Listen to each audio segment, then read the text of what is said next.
Welcome to the GRC Summit 2020, and I'm Pallavi, part of the product management team at MetricStream. In today's session, I'm going to talk about the latest innovations in M7 integrated risk platform, specifically for case and incident management. So organizations today need to adapt to the changing workforce, and they are looking to create a culture of risk awareness in decision making at all levels of the organization. So a recent survey from EY says that 90% of organizations believe that the COVID-19 poses a risk to ethical business conduct at their organization. And so the increase in volume and velocity of risks are making the companies to engage the first line or the frontline stakeholders in some of the critical proactive mitigation of risks. So in addition to the emerging risks, there are changes to the regulatory landscape. There are new regulations across different industries requiring organizations to report misconduct, bribery, privacy, security incidents, and many other kind of anomalies. And especially there is a recent guidance from Department of Justice that there has to be a proper reporting for any kind of cases which ranges from misconduct to all the way up to security kind of incidents. So with MetricStream's innovations are basically designed to help address these challenges across the extended enterprises by enabling the integrated modern approach to effectively manage the compliance program. And some of the key innovations help in streamlining the frontline engagement, making it easier for the frontline users to be able to report any kind of anomalies and to proactively participate in risk identification and the reporting program. Second, workflows are completely configurable and helps in addressing the diversified need of different groups and different organizations, especially because we understand that the need for to manage ethical kind of cases is different from how the other kind of compliance cases, be it security, privacy, and other kind of cases are managed. So a product is built with complete configurability. There are workflows that are configurable to make it easier to tailor it to the company's specific needs. Third, leveraging the information, it makes it easier to aggregate and correlate and also to analyze data across organization and gain insights so that there could be a better decision making. So let's look at how MetricStream case and incident management helps in addressing some of these challenges. The case and incident management product helps in standardizing the whole process of the case intake and the complete life cycle as to how the cases have to be managed. So it standardizes the case intake. There are different options that companies can use to collect the case data from frontline. Companies can enable widgets and chatbots. There could be hotline integrations and also web forms to make it very easier for the frontline to be able to report the case. And the second stage, once the data is collected, once a case information is collected, is the whole process of the triaging. This is where there is a whole lot of improvement in terms of how the effort can get reduced in terms of triaging. That's because the entire triaging process can be automated very easily. So there are instances where there are specific groups are managing different kinds of cases. Say, for example, IT security team manages the IT related cases, whereas the theft or the fraud related is managed by the fraud management. So basically the system automatically determines to which group the cases have to be assigned once it's reported, and which reduces the effort in manual intervention to a great extent. And the third part of the case and incident management lifecycle is the investigation and the remediation process. Here, the investigators or the case owners can conduct multiple investigation steps, identify the root cause, and determine the corrective actions, and finally disposition the case to closure. So just to kind of look at the a bit more in details, especially for the intake process. In the past, the intake systems were built with a lot of complexities. Primarily, that was addressing the compliance team, the investigators, and primarily the second line. But with the new interfaces, with like the chatbots and conversational interfaces, it becomes very easy for the front line to report a case. So they are not presented with so many different questions that they typically don't understand when they are reporting the case. What they all know is they have seen something they want to report, or they have noticed something they have to report. So it make the conversational interfaces make it very easier for the front line to be able to just provide whatever, just the minimum information that's needed, which then gets pushed into the case and incident management product using the standard APIs that we provide, and then follow through the complete workflow of managing the cases. So, like conversational interfaces, clients can also have simple web forms for intake. This can be embedded in the applications like Outlook. It could be on intranet portal, where typically the frontline users are who are that are familiar with. So they're especially the you can have the widget or the plugin embedded in the intranet portal or the Outlook to be able to capture the case information with minimum details. So basically, we have tailored the user experience to allow them to focus on what really matters in terms of what they want to say, or to in from the frontline perspective, and all the different aspects as to categorizing and report and finally determining the priority and assigning it to the right set of users are managed in the backend with the standard APIs. So with this, let's look at some of these aspects in detail. So now I'm going to log in as a case executive or the compliance program managers to be able to look at how they can take a benefit of leveraging the case information, or the information that they receive within the case and incident management system. So basically here there are a number of reports and dashboards that gives a quick view and real-time aggregated view of all the different cases that are reported in the system. This provides a summary of all the critical compliance information. So for example, here as a compliance manager, I can look at the status of all the different cases and understand the criticality of how many cases or incidents that are open and how many of them are closed. And I can also look at the top 5 categories by priority here. So this helps me to determine the different categories of cases, or it will help me determine the categories that have the higher number of cases, so that I can decide what are the next steps and why I am seeing so many different cases for a specific category, and plan my mitigation activities. So the next one here is an important or interesting chart here.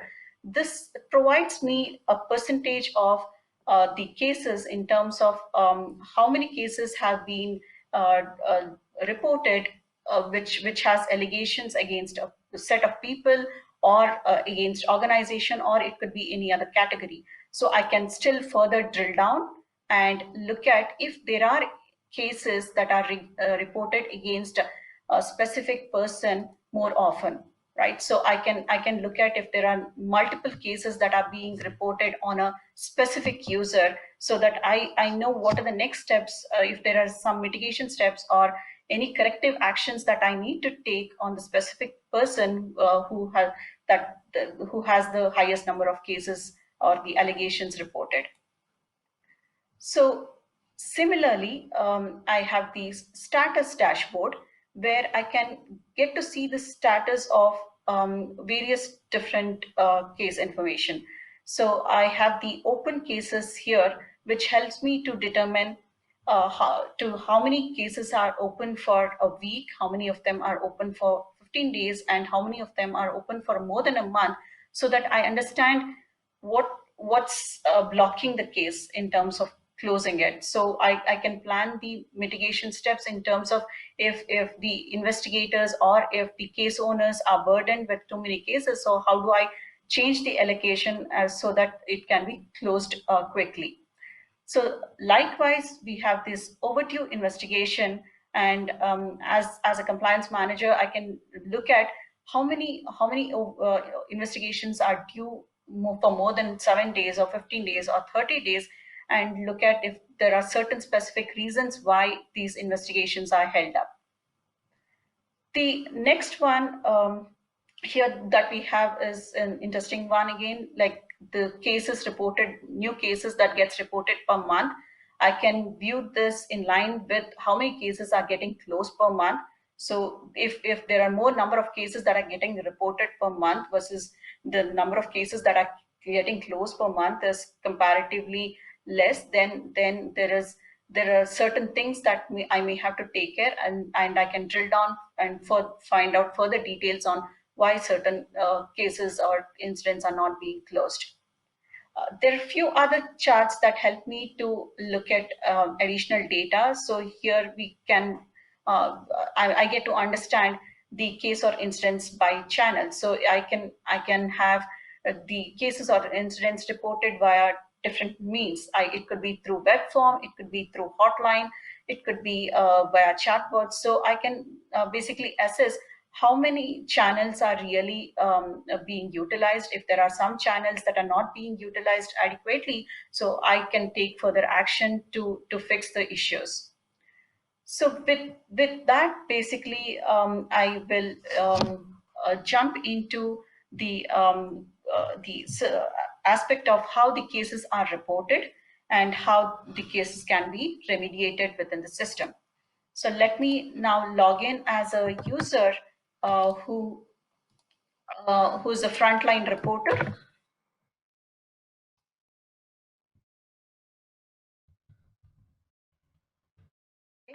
Um, so like what I mentioned before, companies or organizations can set up different mechanisms, different channels to report the case.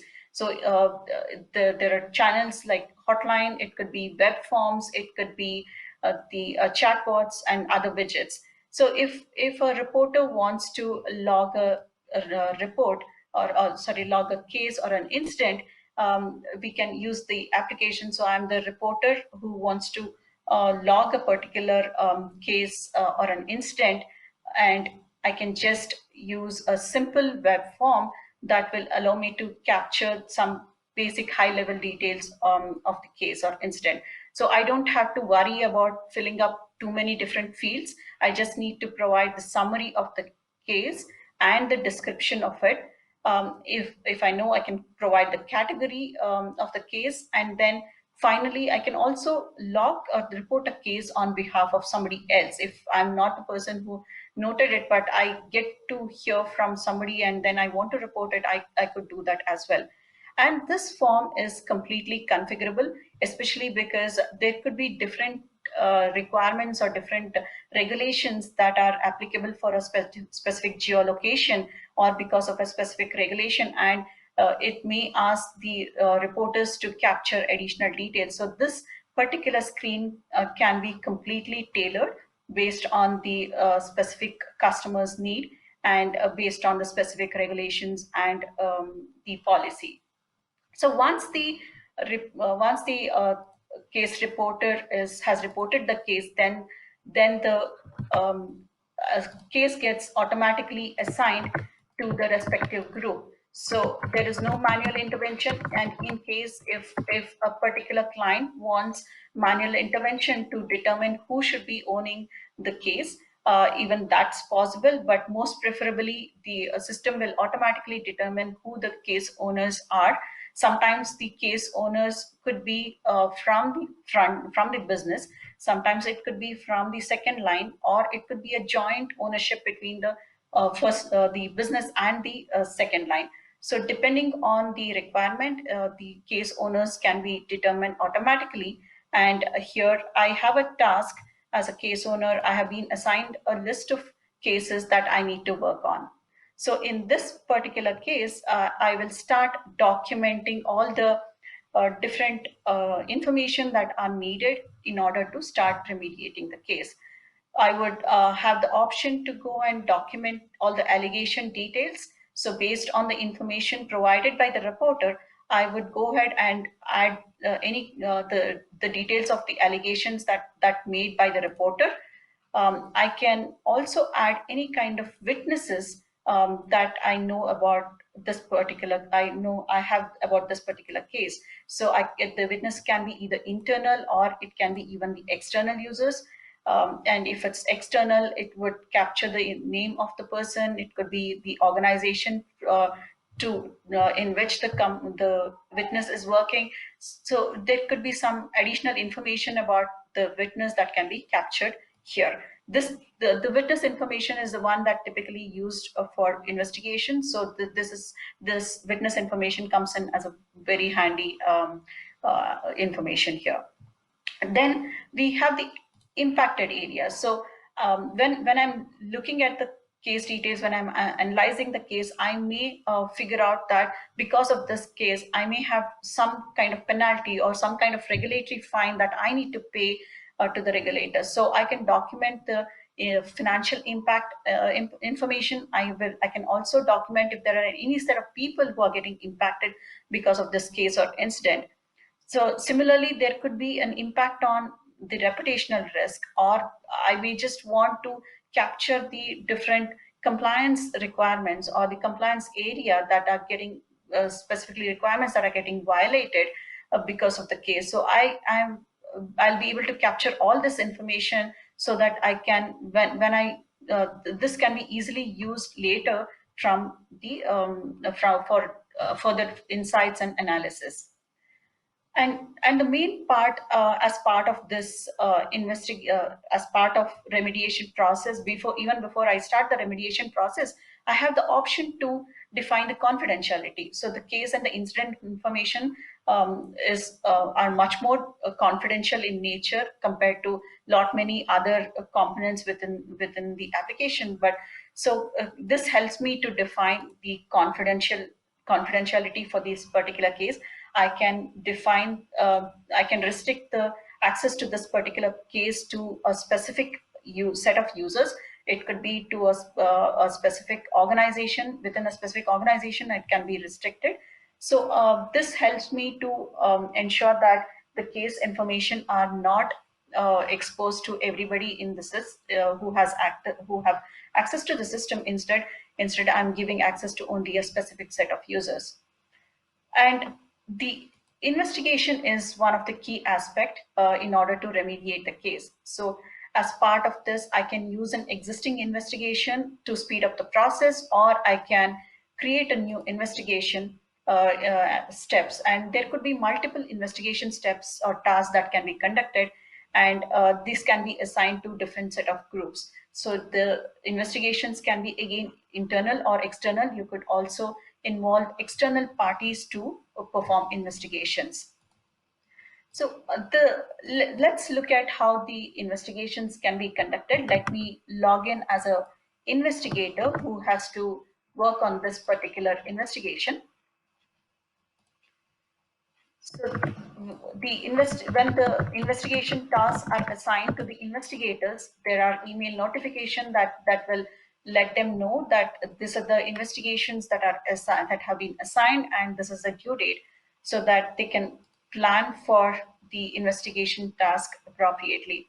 So the investigation here shows the details about what the investigation to be conducted. It shows me the information about the case as well. And I can also collaborate with other investigators. I can have multiple investigators who are who are working on the same task. I can collaborate with them easily. I can keep updating the investigation details, and this allows me to for real-time collaboration. So once I have all the data related to the investigation, I can go ahead and identify the root cause category and identify if there are any secondary root causes. For example, if this case or incident was because there was no adequate information in a particular process or a policy, then I may want to just ensure that the policy or the procedure gets updated. So I would capture the details of the investigation here. I can also attach any kind of evidences related to this particular investigation. One of the key aspect for the investigators is to be able to identify any kind of findings or actions in order to implement the corrective actions.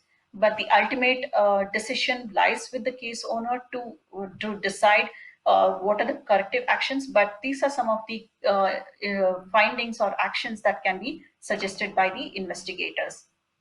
So once all the investigations are complete, the case owner or the case worker will be able to look at the investigation details, decide what are the next steps for the investigation. So the investigator would access all the details and evidence that are available for investigation, and take the next course of action. So there could be corrective actions to update the process or update the policy, and also as part of this, there could be some kind of allegations that are made on a specific person or a group of people. So the disposition as to what's the action on that particular person can be captured.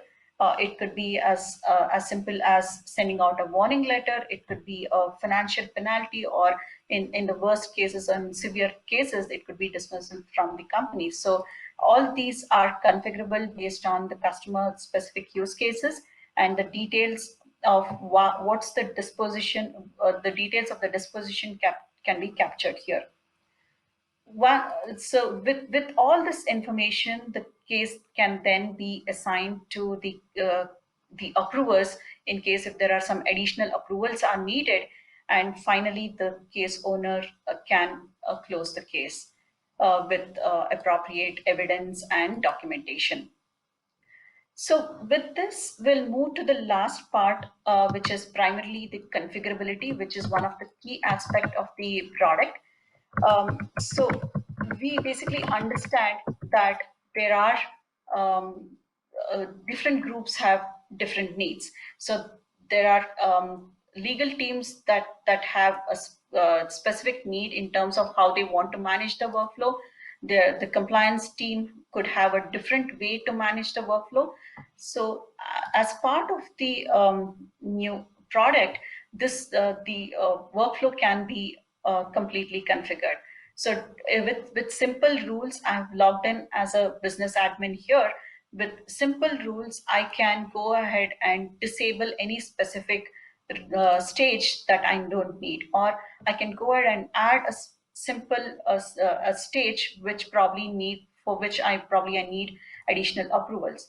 Say if I want a specific stage to be enabled based on a certain condition. For example, for a high priority case, if I want an additional approval, I can just define the rules, and so that the additional approval will be sent out only when the priority of the case is high. Similarly, you could have rules based on different case attributes. For fraud related cases, you may want two levels of approval, or in case of ethics related cases, you may just want the single level of approval. So you may just define simple rules to ensure that the right workflows can be enabled based on the customer's need.